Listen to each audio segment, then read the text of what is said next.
She cleaned his floors, polished his windows, watched him in silence for 847 days.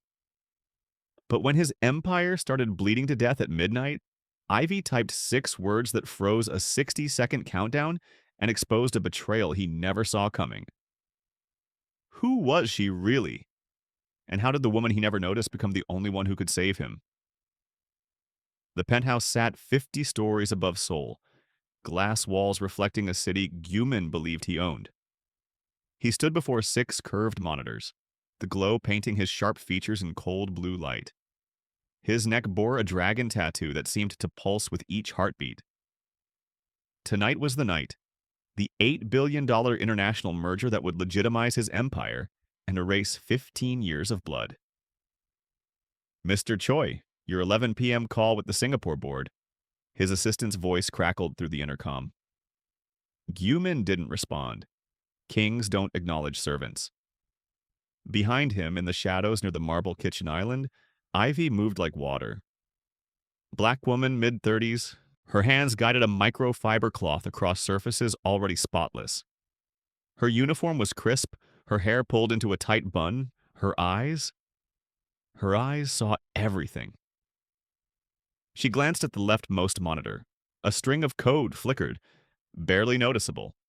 A ghost protocol initiating silent penetration. Her hand paused mid-wipe. She'd seen this signature before. Virginia. 5 years ago. The same backdoor that destroyed her career. Gyu-min was pacing now, phone pressed to his ear, speaking rapid Korean to his brother. Hyun-woo, the documents are secured. After tonight, we're untouchable. You've prepared the secondary authentication? Of course, brother. Trust me. Trust. Ivy's jaw tightened. That word had once meant something to her, too. The monitor blinked red, then another. Gyu-min didn't notice. He was too busy counting his future billions to see the present crumbling. But Ivy saw. She always saw what invisible people see. The truth hiding in plain sight. 11:47 p.m. The screens erupted. Every monitor blazed crimson, alert sirens wailing through the penthouse like dying animals. Gyu-min's phone went black mid-sentence. His encrypted laptop, dead. The smart locks on the elevator engaged with a metal key lang that echoed like a prison door. No, no, no, no. His fingers flew across the keyboard, typing override codes that led nowhere. On the main screen, a countdown appeared. Complete system wipe in Wodosori 58. His offshore accounts, the ones holding 15 years of carefully laundered blood money, were draining in real time. 7 billion, 6 billion, 5. The merger files, his insurance against rivals, his ledgers containing names that could topple governments, all encrypting into digital ash.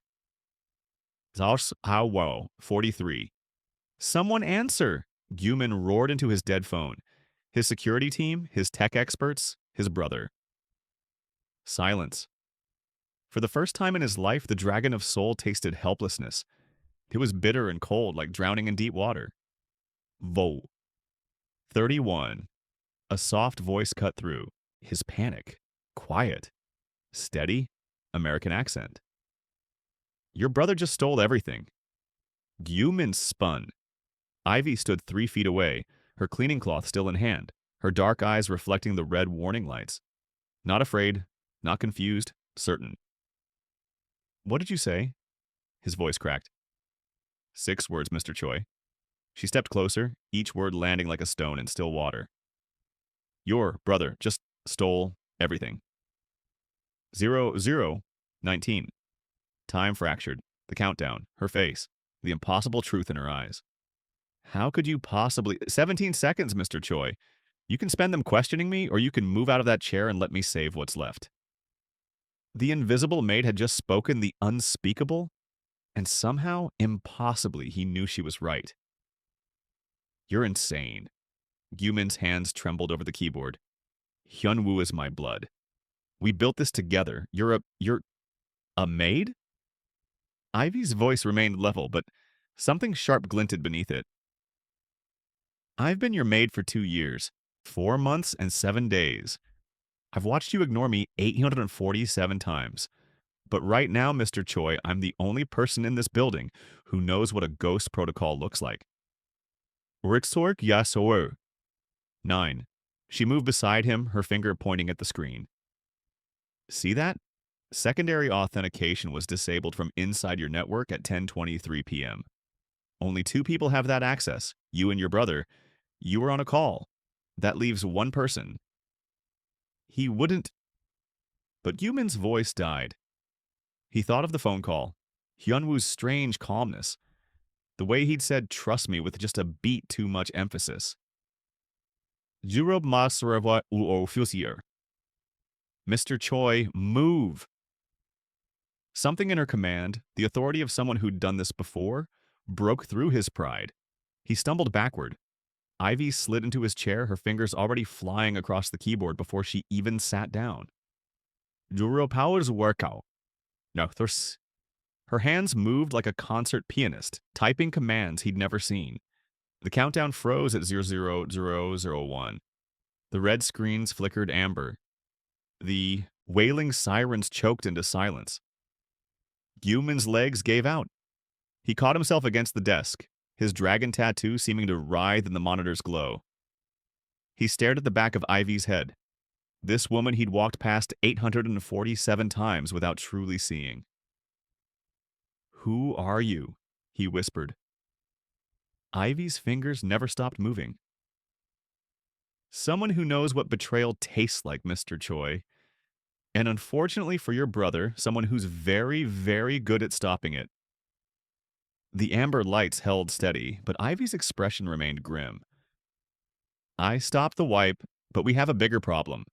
Your brother didn't just steal, he's locked us in. Building security is compromised, elevators frozen, every exit sealed. He wants you trapped while he finishes the job remotely. Gyu-min moved to the window. 50 stories down, Seoul glittered like scattered diamonds, oblivious to his private apocalypse. He pulled his phone. Still dead. How long? His voice was hollow. Until he realizes the wipe failed? Maybe 20 minutes. Then he'll try a hardware override. That means physical access to your server room downstairs. If he gets there, I can't stop him from here. Gyu-min turned to face her fully. Really face her. For 2 years, she'd been a ghost in his peripheral vision. A uniform, a role, a non-person. Now he saw her clearly. Intelligent eyes, steady hands, the coiled readiness of someone who'd survived something terrible. The server room requires biometric access, he said slowly. Retinal scan and fingerprint. Only I can authorize entry. Then we go together. Ivy stood, stepping away from his desk. There's a service elevator that runs on emergency power. It's not in the main grid. Your brother won't have locked it down yet. But Mr. Choi, I need you to understand something. She met his eyes with an intensity that felt like being seen for the first time in years. If I do this, if I go into that server room and stop your brother, you're going to learn things about me, things that will make you question why I'm really here. And I need to know right now if you can handle the truth, or if you'd rather lose everything and keep your comfortable ignorance. Gyu-min thought of his daughter, sleeping in her secured apartment across the city. He thought of 15 years of building something, anything, that might be more than blood and darkness. I lost my comfortable ignorance the second those screens turned red, he said. Show me who you really are. The service elevator descended in mechanical silence. Emergency lighting cast their faces in harsh shadow. Ivy leaned against the steel wall, arms crossed, her maid's uniform suddenly looking like a costume she was ready to shed. My name is Ivy Mitchell. 5 years ago, I was a senior tactical analyst for the NSA's Cyber Threat Division. Her voice was flat, reciting facts like a mission report. I specialized in tracking international cybercrime syndicates, money laundering, data trafficking, ghost protocols. Gyu-min listened, his world reshaping with every word. I found a backdoor in a defense contractor's system. Not a mistake, a deliberate vulnerability designed to sell classified intel to foreign buyers. I reported it through proper channels. She laughed bitterly. Turned out my mentor, the man who recruited me, the man I trusted, he built that back door. Within 72 hours, I was framed for the breach. My security clearance revoked, my accounts frozen, my face on a classified kill list. The elevator shuddered, stopping at the basement level. I had two choices, disappear or die. So I became a ghost. Seoul seemed far enough. And a powerful man's house? She met his eyes. That's the last place anyone looks for someone like me. You wanted a maid who kept her head down and her mouth shut. I needed to be invisible. We gave each other exactly what we wanted. The doors opened to a dim concrete corridor lined with server racks. Why didn't you run tonight? Gyu-min asked. When my empire started? Burning. You could have walked away. Started over somewhere else. Ivy stepped into the corridor, her posture shifting. No longer a maid, but something else entirely. A soldier, a weapon. Because I've spent 2 years watching you, Mr. Choi. I've seen you send money to dead men's families. I've heard you crying alone at 3 a.m. over choices you can't undo. You're trying to become something better. She paused. And because when you're invisible, you learn who people really are. I know you, and you're worth saving. The server room hummed with electronic life. Rows of blinking machines that held Gyu-min's entire existence in circuits and code. Ivy moved through them like she owned the space, connecting her tablet to a central terminal. Your brother's sophisticated, she muttered, fingers dancing across the screen.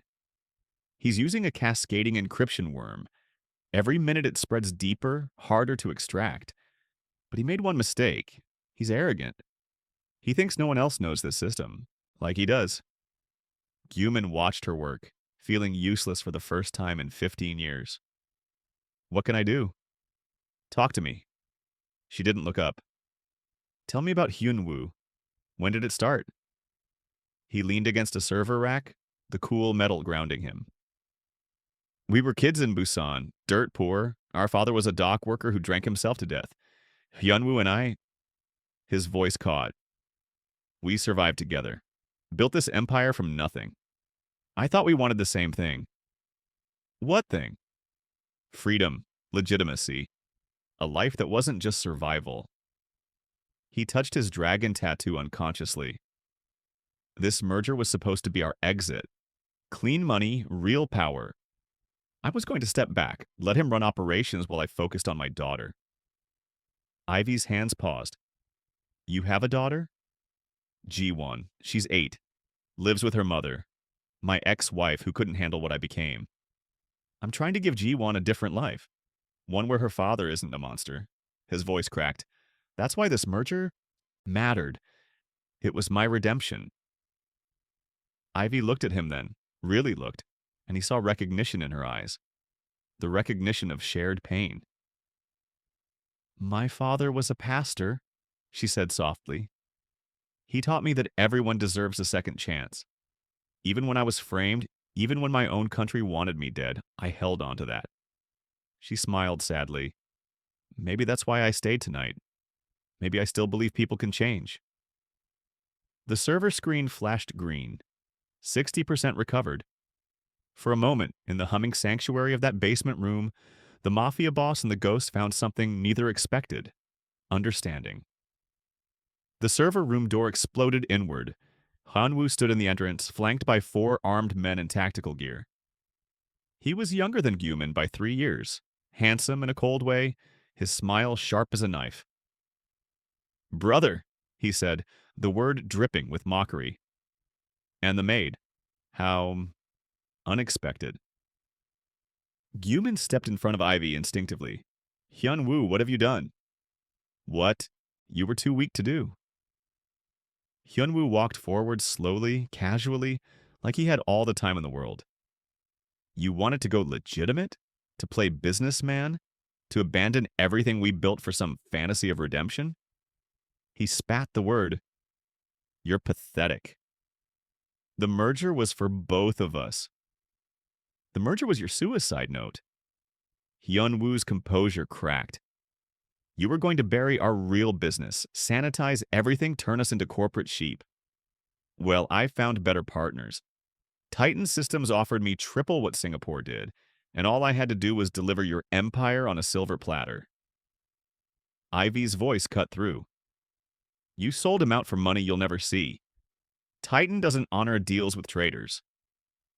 Hyunwoo's eyes locked on her, and his expression shifted to something darker. I know you. He pulled out his phone, showing a photograph. Ivy Mitchell, former NSA. There's a $2 million bounty on you in certain circles. The ghost of DC. He laughed. You've been hiding here? Perfect. He gestured to his men. Killer. Make my brother watch. Then he signs everything over, or I send pieces of him to his daughter. Gyu-min's world narrowed to a single point. A choice. His empire, 15 years of blood and sacrifice, or this woman who'd shown him he could be something more than a dragon. Stop. His voice was quiet but absolute. Hyunwoo raised an eyebrow. Excuse me? I'll sign everything, right now. Just let her go. Gyu-min, no. Ivy grabbed his arm. He looked at her, and in his eyes she saw something she never expected. Peace. You gave me more in one night than 15 years of empire building. You saw me. He turned to Hyunwoo. Let her walk out, then I'll give you everything. Hyunwoo's men lowered their weapons as Gyu-min signed the documents on the tablet. Transfer of assets, offshore accounts, property deeds. Everything. His hands didn't shake. Each signature felt like letting go of weight he'd carried too long. Ivy stood frozen, tears streaming. Down her face. You can't do this. Your daughter will have a father who finally chose the right thing. He finished the last signature. Go, Ivy. Disappear again. Live the life you deserve. Hyunwoo snatched the tablet, his grin triumphant. Finally, some sense. He nodded to his men. Let the maid go. She's no longer valuable. But Ivy didn't move toward the exit. She moved toward the terminal she'd been working on, her fingers flying across the screen one final time. What are you? Hyunwoo started. You know what the beautiful thing about being invisible is? Ivy's voice was steel. People never see you setting the trap. She hit enter. Every screen in the server room blazed to life. Security footage flooded the displays. Hyunwoo meeting with Titan Systems executives, discussing the takedown. Audio recordings of his betrayal, time-stamped and crystal clear. Bank transfer receipts showing his bribes. Everything. I started recording the moment you disabled that secondary. Authentication at 10:23 p.m., Ivy said. Every crime, every word, every betrayal. Documented and now uploading to the Seoul Metropolitan Police, the Financial Supervisory Service, and 7 international news outlets. Hyunwoo's face went white. You can't, the signatures are digital forgeries I created while you were monologuing. She pulled out a small device from her pocket. Biometric encryption key. Those documents are worthless without Gyu-min's real authorization, which requires this chip I programmed 2 hours ago. The sound of sirens wailed in the distance, growing closer. Gyu-min stared at her in awe. You planned this. I planned for every possibility, Mr. Choi. She smiled, the first real smile he'd ever seen from her. I told you, I'm very good at stopping betrayals. Hyunwoo lunged for her, but Gyu-min moved faster, decades of street fighting colliding his fist with his brother's jaw. The younger man crumpled. That's for teaching me what family shouldn't be, Gyu-min said quietly. 6 months later. The new headquarters of Choi Enterprises sat in Gangnam, all glass and light. Nothing like the dark penthouse fortress. Gyu-min stood in his office, smaller now, more human, watching the city that no longer felt like a possession but a home. The door opened. Ivy entered, wearing a tailored navy suit, her natural hair free and beautiful. Chief Operating Officer, the plaque on her new office read. But that title didn't capture what she'd become. The Singapore board approved the revised merger, she said, setting down a tablet. Clean money, clean business. Your daughter will be proud. G1 wants to meet you, Gyu-min said, turning. She keeps asking about the brave woman who saved her daddy. I'd like that. Ivy smiled. How does it feel? Being legitimate? Strange. Lighter. He walked to her, his hand finding hers. Lonely except for one person. They'd spent 6 months rebuilding not just the business but themselves. Late nights, working side by side, shared meals, conversations that went deeper than strategy. Somewhere between survival and success, between crisis and creation, they'd found something neither planned for. Love. I never learned to see people, Gyu-min said softly. My whole life I looked at roles, titles, uses. You taught me to see souls. You taught me that being seen doesn't mean being hurt, Ivy replied. That trust isn't always betrayal waiting to happen. He pulled a small box from his desk drawer. Inside, a simple gold ring with a single black diamond.